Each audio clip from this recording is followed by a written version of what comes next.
Hello YouTube, I'm here to talk about this 42A that I've been playing for about 2 months now. There's a lot that's been going on with it.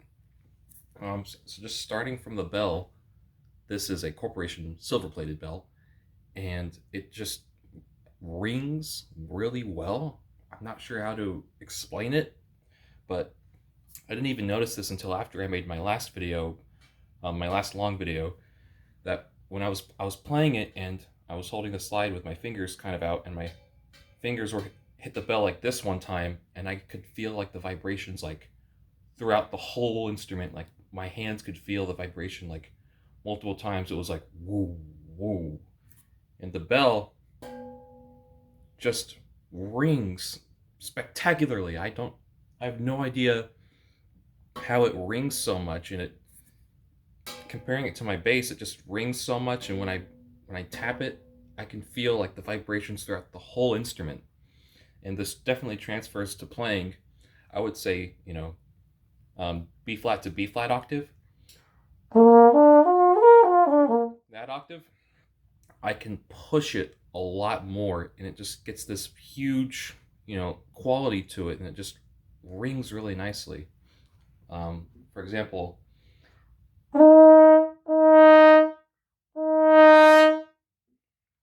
it holds together nicely. It brightens up a little bit, but I could just really push it, and I love the sound, and I love the way that it vibrates. It's just something special about it. I don't know. Um, as for the valve, I took the valve apart. I've taken it apart a few times now. First thing I did is I put this linkage on the inside. Some people have this linkage on the outside. This little part right here. There are various different um, manufacturers that put it one way or the other. I found that the valve action is better when I put the linkage inside. Um, so that's just something I did. It is a little loud, just the slightest bit loud, but not terrible.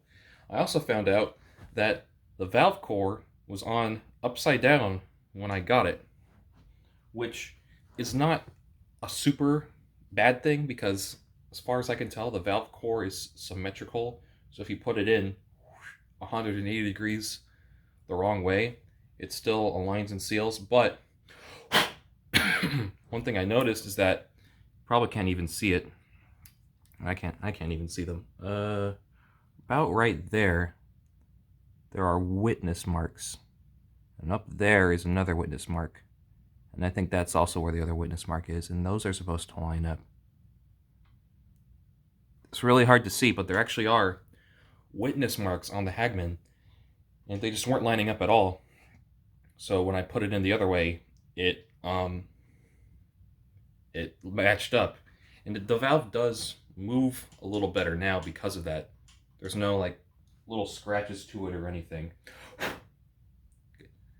Cap and the inside get a lot of spit, but yeah, there's no major scratches to it. It plays, not super different, but it's just nice to have that as it's supposed to be. The other thing is that the F attachment does not pull to E on 42As.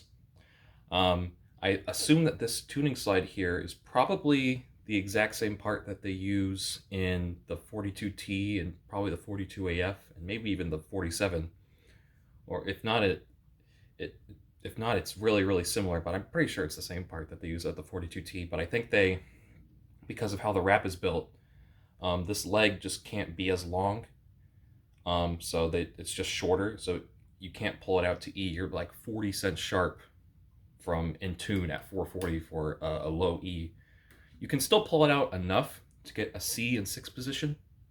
So it's still kind of usable, but it doesn't have the pull that a closed strap or maybe even some axial instruments would have. The other thing is that this thumb lever on Hagman instruments, or at least the 42T or 42A, is not really in a good place. It's really far out. It's kind of like the Con 112H I used to have. It kind of feels like that because it's really high. In fact, actually, let's compare this. to my bass. Okay. I've actually never carried these side by side before, but perhaps you can see with my bass, my Getzen 1052 versus the 42A. Can't get these super close or the bells will touch. Perhaps you can see that there's a little bit of a difference. You can see that the thumb lever is definitely higher on the 42A. And I think it's out just a little bit further on the 42A as well. So it's a little hard to hold this super comfortably. And as a result, actually, the Eastman case I have, this does not fit because this is just too far this way. And because of that, it's not horrible to hold. It's okay, but it definitely could be better to hold. I might get this adjusted. As you can see, it's kind of wanting to be towards the edge of my thumb anyway. And because of that, this Instrument Innovations axe handle that it came with, I sat down one day and I just adjusted it for probably 2 hours trying to get it just right. And I finally got it to a place where it's okay. Where it was before, it was actually so far back that my thumb would sometimes slip off the thumb lever here. So I had to play with this to get it pretty nice. I did try using the Get-A-Grip. That works okay as well. I was thinking maybe I can switch the Get-A-Grip I use on my bass and the axe handle here, but this axe handle doesn't fit on my bass. So I'm stuck with this on here. And it does help. I tried playing without it and it's even worse, so it's worth keeping it around. As for the slide, it's just a Shires TW47 slide with a 42 insert on it, 42 tenon on the end, so that I can fit Bach parts on it. But I already explained that. As for the lead pipe, I'm on the 2.5 now. One day I put the 2.5 lead pipe in, and I was just like, huh, why did I ever stop using this? And just everything is better with the 2.5 lead pipe. Just everything got so much easier. High range got easier. Like I said, I can kind of play high D and high E flat a little bit consistently now, and the open lead pipe helps with that.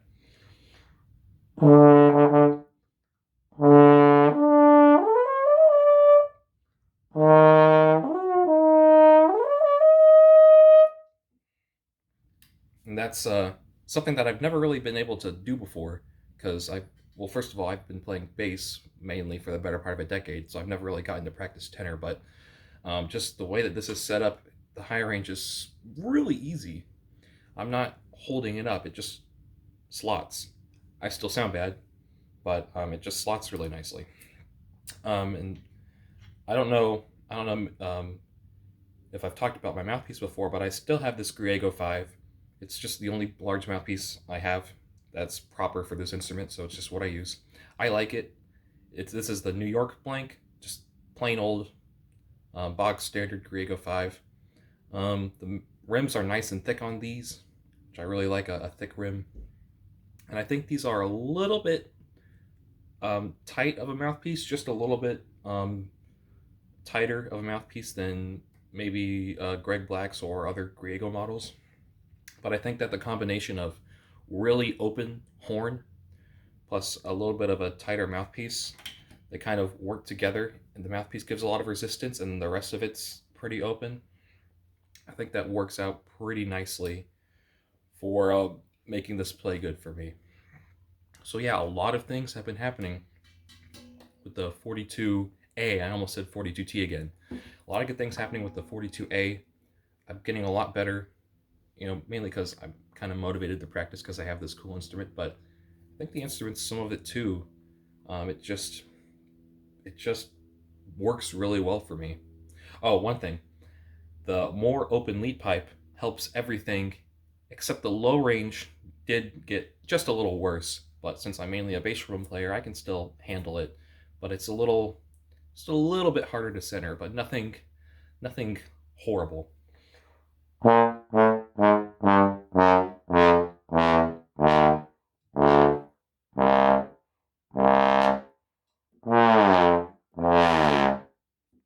It's definitely it definitely feels worse, but the trade off is that everything else is greater with the 2.5 lead pipe. So I think I'm going to keep it that way.